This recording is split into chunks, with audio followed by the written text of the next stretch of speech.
శ్రీమాత్రే నమ. జయ గురు దత్తాత్రేయ నమ.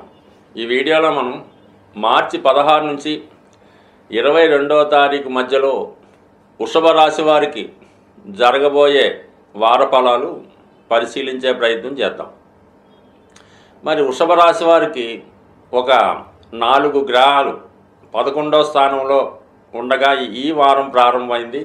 ముఖ్యంగా ఈ వారమే ప్రత్యేకంగా రవిగ్రహ ప్రవేశంతో మరి వృషభ రాశి వారి యొక్క టోటల్ జాతకం మారడం జరిగింది.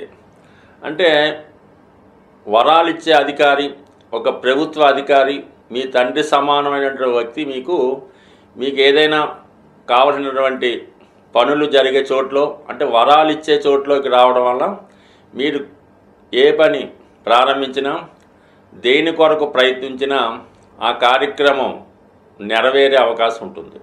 ముఖ్యంగా ఈ రాశి వారికి రవి చతుర్థాధిపతిగా ఏకాదశ స్థాన సంచారం, ఇది జాతకుడికి ముఖ్యంగా చతుర్థ భావ ఫలితాలు అనుకూలంగా రావడం జరుగుతూ ఉంటుంది. అంటే విద్య, వాహనం, మదరు, ముఖ్యంగా స్థిరాస్తి. అందువలన మీ పేరుతో ఏదో ఒక స్థిరాస్తి ఈ వారంలో సమకూరే అవకాశం ఉంది. అది మీరు వ్యక్తిగతంగా మీ యొక్క సొంత ప్రయత్నంతో ఏదైనా వాహనాన్ని కానీ గృహాన్ని కానీ కొనుక్కునే ప్రయత్నం నెరవేరే అవకాశం ఉంది. లేదా మీ పెద్దవారి యొక్క ఆస్తి, తల్లిది అవ్వచ్చు, తండ్రి గారిది అవ్వచ్చు, ఈ ఆస్తి మీ పేరున మార్చడానికి కూడా ఈ గ్రహస్థితి మీకు సహకరిస్తుంది. అయితే కొంతమందికి ప్రభుత్వ ఫైనాన్స్ ద్వారా కూడా స్థిరాస్తి కొనడానికి అవకాశం ఉన్నది. మొత్తం మీద ఏంటంటే చతుర్థ భావ ఫలితాలు మీకు అనుకూలంగా రావడం జరుగుతుంది. అలాగే ప్రభుత్వ సహకారం, ప్రభుత్వ పథకాలు మీకు అనుకూలంగా రావడం జరుగుతూ ఉంటుంది. చతుర్థ భావ కారకుడు అవడం వల్ల తల్లిగారు, అలాగే రవి తండ్రి కారకుడు అవడం వల్ల ఫాదరు, ఇద్దరు కూడా మీకు సహకరిస్తారు. ప్రభుత్వ సహకారం కూడా సంపూర్ణంగా ఉంది. ఇక వ్యక్తిగతంగా ధనాధిపతి బుధుడు లాభస్థానంలో ఉన్నాడు. ధనయోగానికి బ్రహ్మాండంగా మీ యొక్క కుటుంబ సభ్యుల సహకారంతో అయితేనే, వ్యక్తిగతంగా మీ యొక్క వాక్చాతుర్యం అయితేనే ఏదైనా మీకు మీ యొక్క ఫైనాన్షియల్ క్రెడిబిలిటీ పెరుగుతుంది. అలాగే మీ యొక్క ఫైనాన్షియల్ స్టేటస్ పెరుగుతుంది. ఎక్కడికి వెళ్ళినా కూడా రుణ ప్రయత్నం ఫలించే అవకాశం ఉన్నది. ఇక పంచమాధిపతి లాభస్థితి కారణంగా మీలో ఉన్నటువంటి టాలెంట్కి, మీలో ఉన్నటువంటి సామర్థ్యానికి తగిన గుర్తింపు రావడం జరుగుతుంది. ఇది ఎక్కువగా సినిమా, టీవీ, మీడియా రంగంలో ఉన్న వాళ్ళకి, స్వతంత్రంగా ఏదైనా వృత్తిలో ప్రతిభావంతమైనటువంటి వృత్తిలో ఉన్నవారికి కూడా మీ ప్రతిభకు తగినటువంటి గుర్తింపు రావడానికి కూడా అవకాశం ఉన్నది. అంటే అలాగే మీ యొక్క పిల్లల సహకారం కూడా బ్రహ్మాండంగా ఈ బుధుడి యొక్క లాభస్థితి వల్ల ఉంటుంది. ఇక వీటన్నిటికన్నా ప్రత్యేకత ఏంటంటే రాస్యాధిపతి శుక్రుడు లాభస్థానంలో ఉన్నాడు. షష్టాధిపతిగా ఉండడం వల్ల ఉద్యోగంలో అనూహ్యంగా అభివృద్ధి కలుగుతుంది.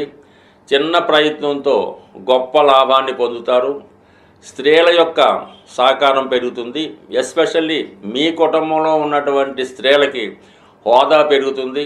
వారి యొక్క ఇన్ఫ్లుయెన్స్తో కూడా మీకు కొన్ని పనులు జరిగే అవకాశం ఉంది. కాబట్టి ఇటు ఏ విధంగా చూసినా కూడా మీకు ఏకాదశంలో ఉన్నటువంటి గ్రహాల కారణంగా మీరు ఏ ప్రయత్నం అనుకున్నా అది మీకు అర్హత ఉంటే తప్పకుండా ఈ వారంలో అది ప్రయత్నం ఫలించే అవకాశం ఉంటుంది. ఇక రాహుగ్రహం మరి విదేశ గ్రహం అవటం వల్ల విదేశంలో ఉన్నటువంటి మీ యొక్క మిత్రుల సహకారంతో కానీ, విదేశ ఫైనాన్స్ సంస్థల ద్వారా కానీ కూడా మీకు రుణ సౌకర్యం లభించడం, వారి సలహాలు, సంప్రదింపులతో మీ యొక్క ప్రయత్నాలు నెరవేరుస్తాయి. సో మొత్తం మీద తొందరలో ఏర్పడబోయే షష్టగ్రహ కూటమి యొక్క ప్రభావం వృషభ రాశి వారి మీద అద్భుతమైనటువంటి ప్రభావాన్ని చూపించడం జరుగుతుంది. అంటే ఎక్కువ అనుకూల ప్రభావం చూపడం జరుగుతూ ఉంటుంది. ఇక గురువు ఇదే రాశిలో ఇంకా కొన్ని రోజుల పాటు సంచారం చేయడం వల్ల వీరు వచ్చిన అవకాశాన్ని, ఏ అవకాశం వచ్చినా కూడా దానికి వీరికి అనుకూలంగా మార్చుకొని ఆ అవకాశాన్ని 10 పెంచుకునే విధంగా రాశి అందంటే ఉన్నటువంటి గురువు మీకు ఒక పెద్దవారి సలహాతో మిమ్మల్ని ఒక గాడ్ ఫాదర్లా ఎవరో ఒకరు సమయానికి వచ్చి మీకు మంచి సలహా సహకారం అందించే అవకాశం ఉంది. వ్యక్తిగతంగా కూడా మీ యొక్క ఆలోచన సరళి మారుతుంది, మీలో మంచి ఆలోచనలు వస్తుంటాయి. అలాగే 10 మందికి ఉపయోగం చేద్దామనే ఆలోచన కూడా మీకు కలిగే అవకాశం ఉంది. కాబట్టి టోటల్గా ఈ వారం అంతా కూడా ఈ రాశి వారికి చాలా మంచి ఫలితాలు రావడం జరుగుతుంది. అయితే గురువు రాశిలో ఉండడం వలన మంచి కార్యక్రమాలు చేపడితే అవి తొందరగా మీకు అనుకూలంగా జరిగే అవకాశం ఉంటుంది. కాబట్టి ఏదైనా ప్రయత్నం చేయడమే ఆలస్యం, ఫలితం మాత్రం తొందరగా వస్తుంది. సాధారణంగా ఒక వ్యక్తికి సమస్యలు గ్రహాల వల్ల, కామన్గా గ్రహాల వల్లే సమస్యలు వస్తుంటాయి. అయితే ఈ సమస్యలు ఏ గ్రహం వల్ల మనకి వస్తున్నాయి అన్నది మనం తెలుసుకొని ఆ గ్రహం ఏ రాశిలో ఉన్నదో అబ్జర్వ్ చేసి ఆ రాశికి పరిహారం చేయడం వల్ల అసలు సమస్య నుంచి బయటపడే అవకాశం ఉంటుంది. అయితే ముఖ్యంగా రుణ సమస్యలు కుజగ్రహం వల్ల రావడం జరుగుతూ ఉంటుంది. అయితే కుజగ్రహం వల్ల రుణ సమస్యలు వస్తాయి, అందరికీ తెలుసు. కుజుడికి పరిహారం కూడా కామన్గా చేస్తుంటాం. హనుమానికి తమలపాకుల పూజ, లేదంటే సింధూరంతో అర్చన, సుబ్రహ్మణ్య స్వామి ఆరాధన చేస్తున్నాం. అయితే మరి ఎందుకు ఈ సమస్య మనకి సాల్వ్ అవ్వడం లేదు అని పరిశీలించినప్పుడు, అయితే ఆ కుజుడు మనం పరిహారం చేసే సమయంలో ఏ రాశిలో ఉన్నాడో గమనించి ఆ రాశికి పరిహారం చేయడం వల్ల మనకి ఫలితం రావడం జరుగుతూ ఉంటుంది. సో అందువల్ల ఏంటంటే ఇప్పుడు అందరూ మనం భయభ్రాంతులకి గురి చేస్తున్నటువంటి, అంటే అందరూ కాదు, కొంతమంది ఇలాగా కొంతమంది అలాగా, ఏమైనప్పుడు కూడా జనానికి, అంటే ముఖ్యంగా జ్యోతిష్య ప్రేక్షకులకి చాలా అసహనాన్ని, చిరాకుని, భయాన్ని కలిగించే షష్టగ్రహ కూటమి ఇది మీనరాశిలో ఏర్పడడం జరుగుతుంది. ఎప్పుడు ఏదో రాశిలో గ్రహాలు కలుస్తుంటాయి, వెళ్తుంటాయి, తిరుగుతూ ఉంటాయి. కాబట్టి ఇది ప్రపంచంలో మహా అద్భుతము కాదు, ఎప్పుడు జరగనిది కూడా కాదు, రొటీన్గా జరుగుతుంటాయి. అయితే వారి దాన్ని బట్టి, చూసే దృష్టిని బట్టి అది కొందరికి మంచిగాను కొందరికి చెడుగాను కనబడవచ్చు. అయితే ఇప్పుడు ఎవరైతే ఈ షష్టగ్రహ కూటమికి ఇబ్బంది పడుతున్నారో దానికి పరిహారం ఏంటి మనం ఆలోచించినప్పుడు, మరి ఈ గ్రహ కూటమి మీనరాశిలో ఏర్పడింది కాబట్టి మీనరాశికి మనం పరిహారం చేసుకోవాలి. మీనరాశికి అధిపతి ఎవరు? గురుగ్రహం. మరి గురుగ్రహానికి పరిహారం చేసుకుంటే మనకి ఆటోమేటిక్గా మీనరాశి ఎలివేట్ అయ్యి ఆ రాశిలో ఏర్పడినటువంటి షష్టగ్రహ కూటమి మీకు అనుకూలంగా మారే అవకాశం ఉంది. అంటే ప్రతి గ్రహం కూడా అనుకూలంగా ఉంటుంది, ప్రతికూలంగా ఉంటుంది, మనం చేసుకునే దాన్ని బట్టి ఉంటుంది. ఇప్పుడు గురుగ్రహానికి మనం పరిహారం చేసుకోవలసి ఉంటుంది. ఈ షష్టగ్రహ కూటమి, ఇప్పుడు షష్టగ్రహ కూటమి ఏమిటి, ఆల్రెడీ 4 గ్రహాలు అక్కడ ఉన్నాయి కదా, దానికి కూడా పనిచేస్తుంది. అంటే ఈ కూటమి ఉన్నంతకాలం మీరు గురుగ్రహానికి పరిహారం చేసుకుంటే సరిపోతుంది. అంటే గురుగ్రహానికి ఏ విధంగా పరిహారం చేసుకోవాలి?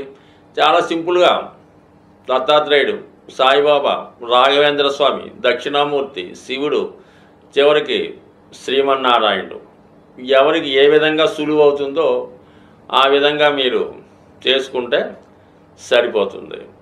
ఇక ఇవన్నీ మన వల్ల కావు. చక్కగా గోశాలకు వెళ్ళడం, గురువారం గోశాలను దర్శించి ఆ గోశాలను శుభ్రం చేసి తుడిసి, అవసరమైతే గోవులకి స్నానం చేసి ఆ పరిసరాలు శుభ్రంగా ఉంచి, ఆ గోవులకి ఏదైనా దోమలు గేములు ఏమీ లేకుండా శుభ్రంగా ఫ్యాన్లు అలంకరించి, ఫ్యాన్లు అమర్చి కొంచెంసేపు వాటికి సేవ చేసి రావడం వల్ల మీరు ఒక 100 సార్లు షిరిడీ వెళ్తే ఎంత పుణ్యం వస్తుందో, ఈ విధంగా ఒకరోజు ఆ గోశాలని శుభ్రం చేయడం వల్ల మీకు అటువంటి వరం, సేవ, పుణ్యం లభించే అవకాశం ఉంది. చాలా వరకు హైదరాబాద్ వాస్తవ్యులకి చింతపల్లిలో వేంచేసి ఉన్న మరి సాయిబాబా గారు ఆలయ దర్శనం అంటే పర్టికులర్గా అదే. ఎందుకంటే అక్కడ ముందుగా గోశాల ఉంటుంది, దాని వెనకాలే మరి బాబావారు వేంచేసి ఉన్నారు. అందువలన ఆ గుడికి వెళ్ళే ముందు ముందుగానే మనకి గోశాలను దర్శించి ఆ గోవికి ఆహారం పెట్టి దాని తర్వాతే బాబా గారి దర్శనం జరుగుతూ ఉంటుంది. అందువలన అవకాశం ఉన్నవాళ్ళు మరి ఈ షష్టగ్రహ కూటమి ఉన్నా లేకపోయినా మనకు అనవసరం. ఒక్కసారి మీరు ఎక్కడ ఉన్నా కూడా గోవుని సేవ చేసుకోండి. తర్వాత మీ ఇష్ట దైవాన్ని అంటే మీ గురువుని, ఆఖరికి మీరు ఒక మోటార్ సైకిల్ మెకానిక్ అయి ఉన్నా మీకు విద్య నేర్పినటువంటి మీ గురువుని చక్కగా ఒకరోజు భోజనం పెట్టి ఆయన పాదాలకు నమస్కరిస్తే కోటి జన్మల పుణ్యం మీకు లభించే అవకాశం ఉంది. బట్ ఏదైనా నవగ్రహాలు అనుగ్రహం పొందాలంటే కంపల్సరిగా గురువు యొక్క అనుగ్రహం పొందవలసిందే. మరి ఆ గురువు అంటే మా గురువు మంచివాడు కాదండి, మందు తాగుతుంటాడు, సిగరెట్ కాలుతుంటాడో, ఇవన్నీ మీకు అనవసరం. గురువు గురువే తప్ప గురువు వ్యక్తిగత అలవాట్లతో కానీ అతను స్నానం చేస్తాడా ఇవన్నీ మీకు అనవసరం. చక్కగా మీరు గురువుని గురువు రూపంలో సేవించినప్పుడు కంపల్సరిగా మీకు ఆ పుణ్యం లభిస్తుంది. దాని నుంచి అంటే నవగ్రహాలు పెట్టే ఇబ్బందుల నుంచి బయటపడే అవకాశం ఉంటుంది. స్వస్తి.